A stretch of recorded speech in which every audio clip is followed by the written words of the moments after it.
السلام علیکم ورحمۃ اللہ وبرکاتہ۔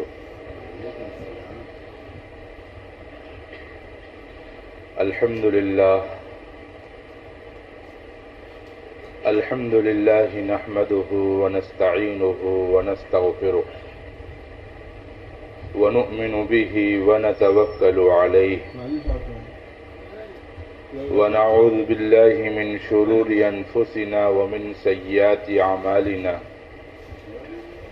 من يهده الله فلا مضل له ومن يضلله فلا هادي له ونشهد أن لا إله إلا الله وحده لا شريك له ونشهد أن سيدنا ومولانا محمدا عبده ورسوله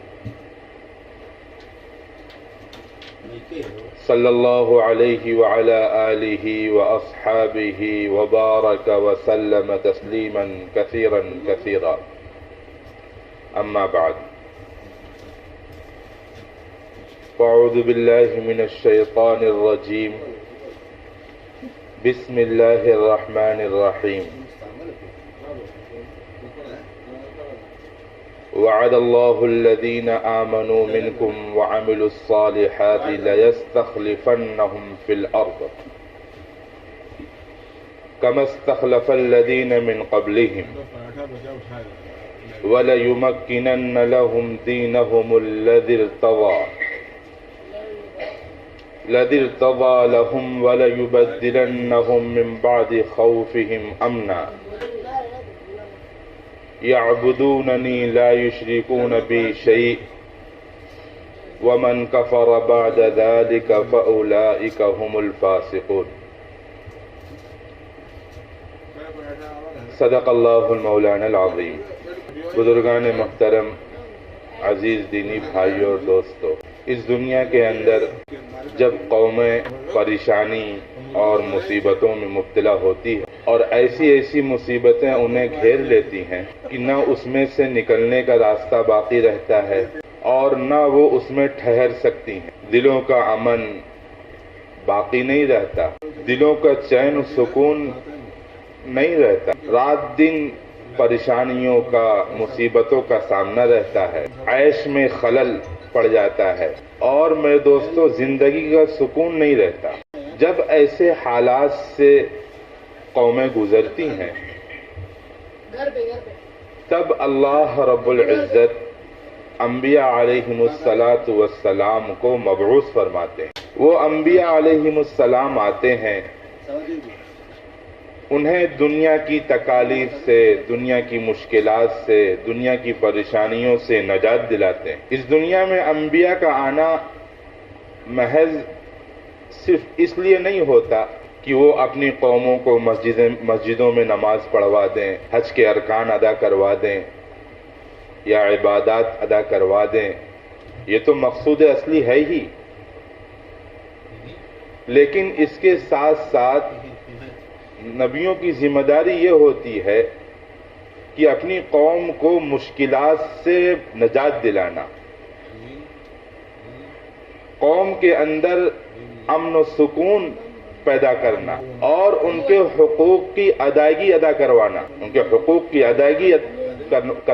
میں دوستو یہ سب انبیاء علیہم السلام کے فرائض میں سے، جس طریقے سے وہ آخرت کی مشکلات سے نجات دلاتے ہیں ویسے ہی ان کی ذمہ داری ہے کہ دنیا کی مشکلات سے بھی نجات دلائیں۔ اور جن قوموں نے اپنے نبیوں کی اطاعت کی تو وہ میرے دوستو وہ نجات بھی پا گئے، ان کی دنیا بھی بنی، ان کی آخرت بھی بنی۔ تو انبیاء علیہم السلام کی آمد اس دنیا کے اندر جو ہوتی تھی وہ صرف آخرت کے لیے نہیں ہوتی تھی بلکہ دنیا کے لیے بھی ہوتی۔ حضرت موسیٰ علیہ السلام کی قوم بنی اسرائیل جب فرعون کی طرف سے ہونے والی مصیبتوں میں اور پریشانیوں میں مبتلا ہوئی ہے اور فرعون نے اس قوم کو اس درجے پریشان کیا کہ میرے دوستو بالکل اچھوت بنا کے چھوڑا، نہ دنیا کی عزت رہی نہ آخرت کی عزت رہی ان کے پاس۔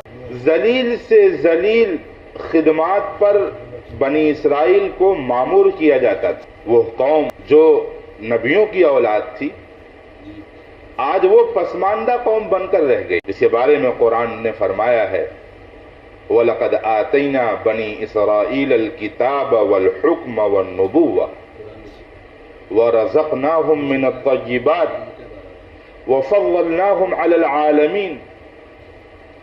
ہم نے بنی اسرائیل کو کتاب عطا فرمائی، نبوت عطا فرمائی، حکومت عطا فرمائی، اور انہیں پاک طیب رزق عطا فرمایا، اور انہیں دونوں جہانوں پر فضیلت عطا فرمائی، وَفَضَّلْنَاهُمْ عَلَى الْعَالَمِينَ۔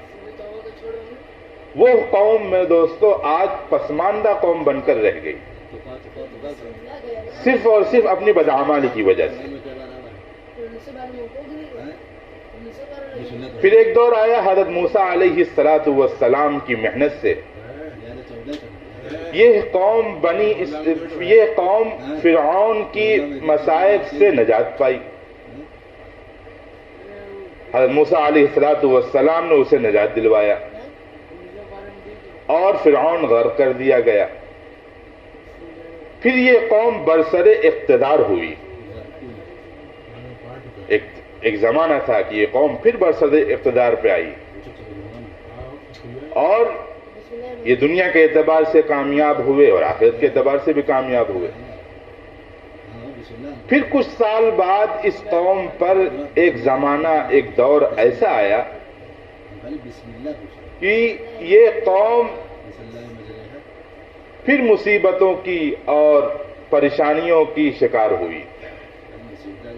وہ دور حضرت دانیال علیہ السلام کا زمانہ تھا۔ وہ دور حضرت دانیال علیہ السلام کا تھا۔ آپ نے اس قوم کی نصیحت کی، اس قوم کو سمجھایا اور انہیں راہ حق بتلایا اور سمجھایا کہ اگر اس راہ پر چلو گے تو کامیاب ہو جاؤ گے، اور اگر اس راہ سے بھٹکے اور اس راہ سے اگر ہٹ گئے تو پھر انجام تمہارا بخیر نہیں ہوگا۔ لیکن یہ قوم اپنی ضد پر اڑی ہوئی تھی، حضرت دانیال علیہ السلام کی بات کو تسلیم نہیں کیا۔ پھر وہ رات دن کے تعیش میں مبتلا ہوئی، عیش و آرام، تعیش، عیاشی میں مبتلا ہوئی۔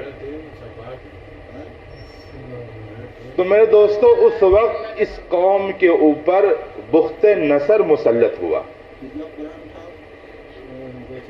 وہ مسلط ہو کر اس قوم کو،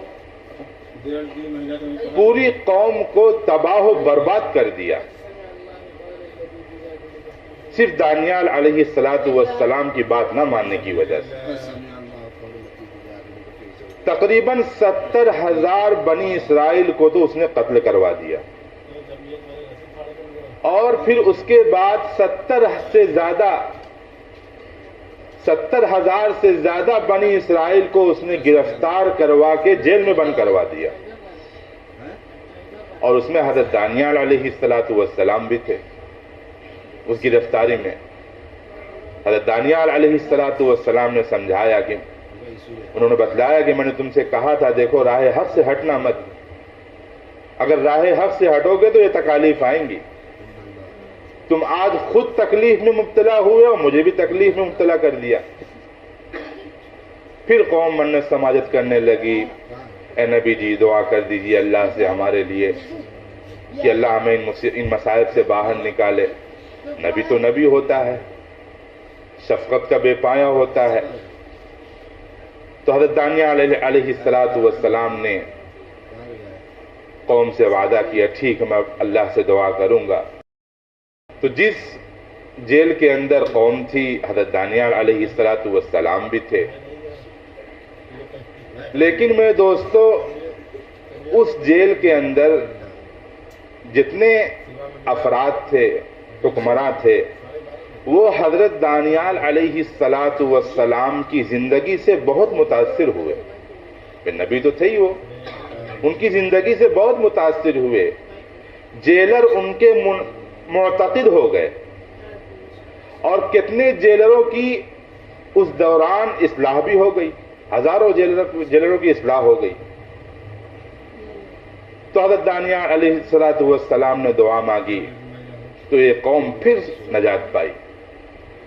اور پھر ایک زمانہ آگے چل کر آیا کہ یہ قوم پھر برسر اقتدار پر آئی.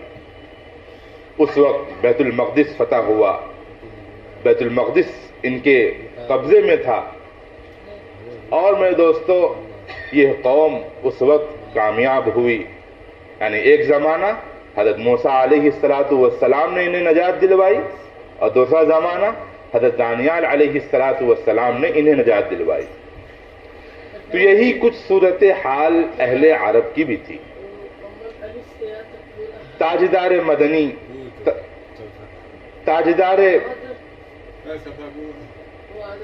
مدنی آقا مدینہ محمد الرسول اللہ صلی اللہ علیہ وسلم کو اللہ رب العزت نے جس ماحول میں نبی بنا کر بھیجا تھا، اس ماحول میں ہر لائن کا بگاڑ تھا، ہر لائن کی کمزوری تھی. یوں سمجھو زندگی گزارنے کے جتنے شعبے تھے ان تمام شعبوں میں اہل عرب بچھڑے ہوئے تھے، جن کو ہماری زبان میں بیکورڈ کہتے ہیں. بیکورڈ، بالکل گرے ہوئے طبقے کے لوگ. تعلیمی اعتبار سے دیکھا جائے، چاہے معاشی اعتبار سے دیکھا جائے، چاہے معاشرتی اعتبار سے دیکھا جائے، چاہے سیاسی اعتبار سے دیکھا جائے، ہر لائن کے اندر یہ قوم بچھڑی ہوئی تھی. ہر لائن کے اندر یہ قوم بچھڑی ہوئی تھی. خانہ کعبہ جو توحید کا مرکز تھا، اس کے ارد گرد 360 بت رکھے ہوئے تھے. یہ قوم اس کی پوجا کرتی تھی، مطاف میں طواف کرتی تھی اور اس کی پوجا کرتی تھی. اور 2 بڑے بت خانہ کعبہ کے اندر رکھے ہوئے تھے، وہ اندر جاتے تھے تو اس کی پوجا کرتے تھے. اور پھر میرے دوستو جب وہ مسجد حرام سے گھر کو آتے تھے تو گھر میں جو بت رکھے ہوئے تھے وہ الگ تھے. گھر میں آتے تھے تو ان کی پوجا کرتے تھے. اور اگر گھر سے کہیں ان کا ارادہ یا سفر میں جانے کا ہوتا تھا تو وہ ان بتوں کو اپنے جیب میں رکھ لیا کرتے تھے، ان پتھروں کو اپنے جیب میں رکھ لیا کرتے تھے کہ ہو سکتا ہے کہیں راستے میں خدا ملے یا نہ ملے، ہم اپنے بتوں کو، اپنے معبودوں کو جیب میں رکھ لیں. اچھا ایسا. اور پھر سفر کے درمیان انہیں کوئی اگر اس سے اچھا پتھر نظر آتا، خوشنما، جو اس سے زیادہ خوشنما ہو، تو وہ کیا کرتے تھے، جیب سے یہ پتھر نکالا، پھینکا، وہ پتھر کو جیب میں رکھ لیا. یہ ان کی حالت تھی. اتنے گرے ہوئے تھے.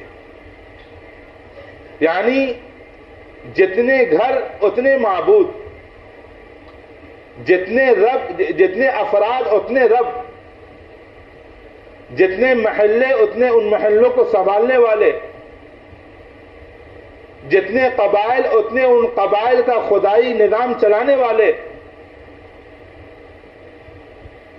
ان کا یہ حال تھا کہ پرستش کرنے والے تو کم ہوتے تھے اور جن کی پرستش کی جاتی تھی وہ ان سے زیادہ رہتے تھے. پوجنے والے تو چند لاکھوں میں ہوتے تھے اور معبود ان کے کروڑوں میں ہوا کرتے تھے.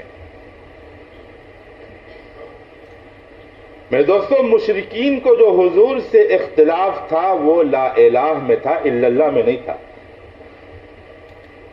اس میں تھا، لا الہ میں تھا. ہم کیا سمجھتے ہیں؟ مشرکین کا مفہوم ہم یہ سمجھتے ہیں کہ خدا کے منکر کو مشرک کہا جاتا ہے، خدا کی صفات کا انکار کرنے والے کو مشرک کہا جاتا ہے، خدائی اختیارات کو انکار کرنے والے کو مشرک کہا جاتا ہے، خدائی کا مذاق اڑانے والے کو مشرک کہا جاتا ہے. اگر کسی ادنا سے ادنا آدمی سے پوچھا جائے کہ بھائی مشرکین مکہ کون تھے، تو وہ جواب یہی دے گا، وہ تو خدا کے منکر تھے، وہ تو خدا کا انکار کرنے والے تھے، اس لیے وہ کافر تھے. منکر تھے، یعنی سمجھ میں یہی آیا کہ منکرین خدا کو مشرک کہا جاتا ہے، اور مشرکین کو جو اختلاف تھا وہ کس میں تھا؟ وہ لا الہ میں تھا، الا اللہ میں نہیں تھا۔ وہ تو یہ کہتے تھے ہم بھی خدا کو مانتے ہیں، اللہ کی صفات کو ہم بھی مانتے ہیں، اللہ کی قدرت کو ہم بھی مانتے ہیں، اللہ کے علم کو ہم بھی مانتے ہیں، اللہ کے تصرفات کو ہم بھی مانتے ہیں، اللہ زمین کا پیدا کرنے والا، آسمان کا پیدا کرنے والا، اللہ چاند سورج کا پیدا کرنے والا، پوری کائنات کو اللہ ہی نے بنایا ہے۔ لیکن پھر اے مشرکین تمہارا اختلاف کس بات پر ہے؟ تو وہ یہ کہتے تھے کہ آپ کے بھی معبود ہیں اور ہمارے بھی معبود ہیں، الا اللہ بھی ہے اور من دون اللہ بھی ہے، اللہ کا علاوہ ہے۔ یہ سارا نظام، یہ سارا کام صرف آپ کے معبود نہیں کر سکتے، یہ ہمارے معبود بھی کر رہے ہیں۔ اور حضور پاک صلی اللہ علیہ وسلم ان کے درمیان وحدانیت ہی کی آپ نے دعوت دی۔ بھائی جو کچھ بھی ہے اللہ سے ہے، اللہ کے علاوہ کسی سے کچھ نہیں ہوتا۔ اور یہ چیز ان کو بہت تکلیف دیتی تھی کہ اے محمد ہم تو تمہارے رب کو مان رہے ہیں، لیکن تم بھی تو ہمارے معبود کو مانو، تم ہمارے معبود کا کیوں انکار کر رہے ہو؟ لیکن اللہ کے نبی صلی اللہ علیہ وسلم، قربان جاؤں محمد صلی اللہ علیہ وسلم پر، آپ ایسے ماحول میں بھی اپنی بات پر ڈٹے رہے۔ آپ کے قدم ذرہ برابر بھی لغزش نہیں کی۔ آپ ان کی یہی خواہش تھی کہ ہم تو اللہ کو مان رہے ہیں، آپ ہمارے معبود کو مانو۔ انہم کانوا اذا قیل لهم لا الہ الا اللہ یستکبرون۔ اے حبیب صلی اللہ علیہ وسلم، جب ان سے کہا جاتا ہے کہ اللہ کے علاوہ کوئی معبود نہیں، کوئی عبادت کے لائق نہیں، تو وہ تکبر کرتے ہیں۔ اور تکبر کس بات کا؟ تکبر کا کیا معنی؟ تکبر یہی تھا کہ ہم تو طاقت والے ہیں، ہم تو برادری والے ہیں، ہم تو قبیلے والے ہیں، ہم تو گدی نشین ہیں، ہم تو بیت اللہ کے پجاری ہیں، ہم تو بیت اللہ کے کنجی دار ہیں، چابی دار ہیں، بیت اللہ کی چابی ہمارے ہاتھ میں ہے۔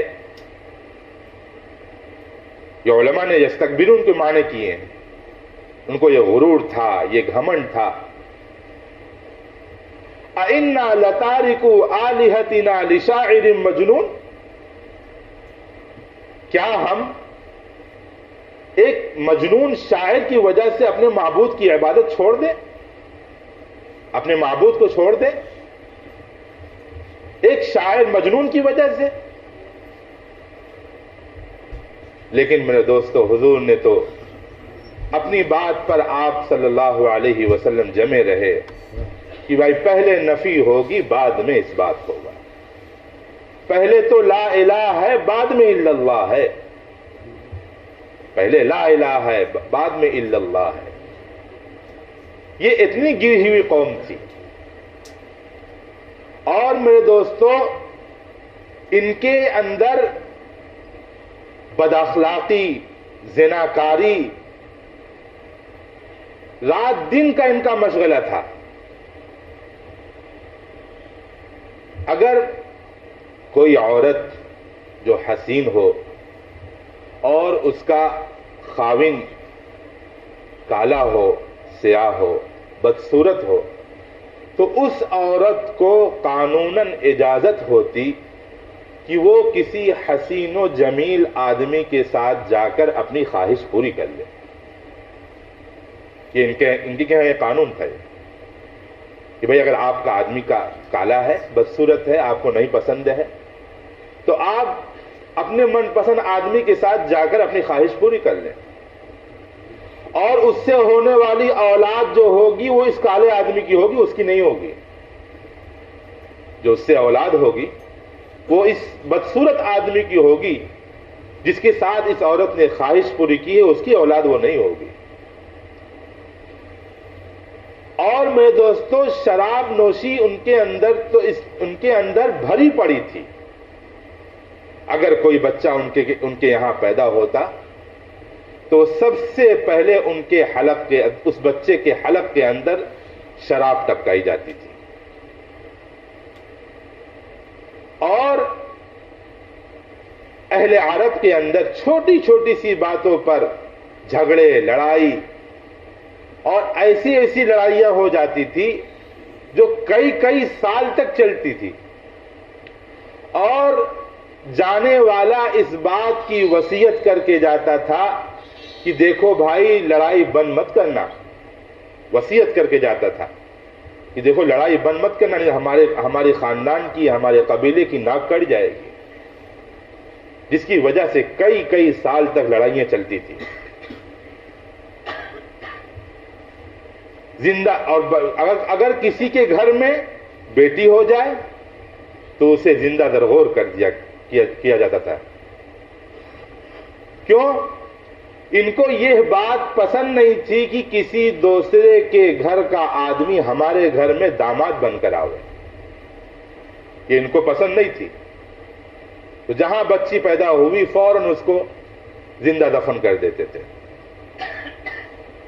اور اگر کسی کے یہاں معاشی تنگی ہو، معاشی اعتبار سے اس کے حالات ٹھیک نہ ہوں، اس کے پاس اولاد ہو 3 یا 4، تو وہ لوگ کیا کرتے تھے 2 اولاد کو قتل کروا دیتے تھے معاشی تنگی کی وجہ سے. اس لیے قرآن نے اعلان کیا ہے وَلَا تَقْتُلُوا أَوْلَادَكُمْ خَشْيَةَ إِمْلَاقٍ نَحْنُ نَرْزُقُهُمْ وَإِيَّاكُمْ. تم معاشی تنگی کی وجہ سے اپنی اولادوں کو قتل مت کرو. رزق تو ہم دیتے ہیں، اللہ کا اعلان رزق کو ہم دیتے ہیں. لیکن میرے دوستو اہل عرب اتنے گرے ہوئے تھے. پھر حضور پاک صلی اللہ علیہ وسلم کے ایسے ماحول کے اندر بعثت ہوئی. فاران کی چوٹیوں سے نبوت کا آفتاب بلند ہوا اور اس کی روشنی صرف حجاز پر نہیں بلکہ دنیا کے پورے ممالک پر پڑی. اور حضور نے آ کر یہ بتلا دیا کہ جب قوم مشکلات میں ہو، پریشانیوں میں ہو، تو اسے کیسے نجات دلائی جا سکتی ہے. آپ نے اپنی بعثت کا 2 مقصد بتلایا. حدیثوں میں آتا ہے بعثت معلما، میں معلم بنا کر بھیجا گیا ہوں تاکہ میں تمہیں تعلیم سکھلاؤں، میں تمہیں علم بتلاؤں اور میں تمہیں جہالت سے دور کروں، پاک کروں. اور دوسری جگہ فرمایا انما بعثت لاتمم مکارم الاخلاق، مجھے اس لیے بھیجا گیا ہے تاکہ میں تمہارے درمیان پاکیزہ اخلاق پیش کروں، تمہارے پاس اخلاق کا نمونہ پیش کروں، تمہاری زندگی اخلاق سے مزین کروں اور تمہیں اعلیٰ ترین اخلاق تک پہنچاؤں. یہ تھا میرے دوستو علاج جو پوشیدہ تھا. یہ 2 اغراض تھے حضرت محمد صلی اللہ علیہ وسلم کی اس دنیا میں آنے کے. جن قوموں کے اندر یہ 2 قوت یعنی علم کا نکل جانا اور اخلاق کا نکل جانا جن 2 قوموں کے اندر ہوتا ہے میرے دوستو، وہ قوم پست ہو جاتی ہے، وہ قوم ہلاک ہو جاتی ہے. اور جس قوم کے اندر علم اور عدل قائم ہو جاتا ہے میرے دوستو، وہ قوم کبھی پست نہیں ہوتی ہے، وہ قوم ہمیشہ کامیاب رہے گی. یہ حضرت محمد صلی اللہ علیہ وسلم نے اس زمانے میں آ کر یہ سبق سکھلایا ہے کہ اگر کوئی قوم کامیاب ہو سکتی ہے دنیا میں آخرت میں تو اس کی یہی دو صورت ہے، بعثت معلما، میں معلم بنا کر بھیجا گیا ہوں، اور بعثت لاتمم مکارم الاخلاق، اور میں اس لیے بھیجا گیا ہوں تاکہ میں تمہارے اخلاق کو پاکیزہ کروں۔ اس لیے میرے دوستو، آج ہم جن حالات سے ہم گزر رہے ہیں، میرے دوستو، اب تو انبیاء نہیں آئیں گے، اب تو نبیوں کا سلسلہ ختم ہو چکا ہے۔ اب تو ہم سب کی ذمہ داری ہے کہ ہم سب اپنی زندگی کی بنانے کی فکر کریں۔ اب نبیوں کا دور تو ختم ہو گیا ہے، یہ امت قیامت تک کے لیے کنتم خیر امت اخرجت للناس، یہ بہترین امت ہے جو لوگوں کی نفع رسانی کے لیے نکالی گئی ہے۔ اب یہ سلسلہ قیامت تک چلے گا۔ ہم سب کو اپنی زندگی خود سے بنانی ہے، اس کی فکر ہمیں خود سے کرنی ہے۔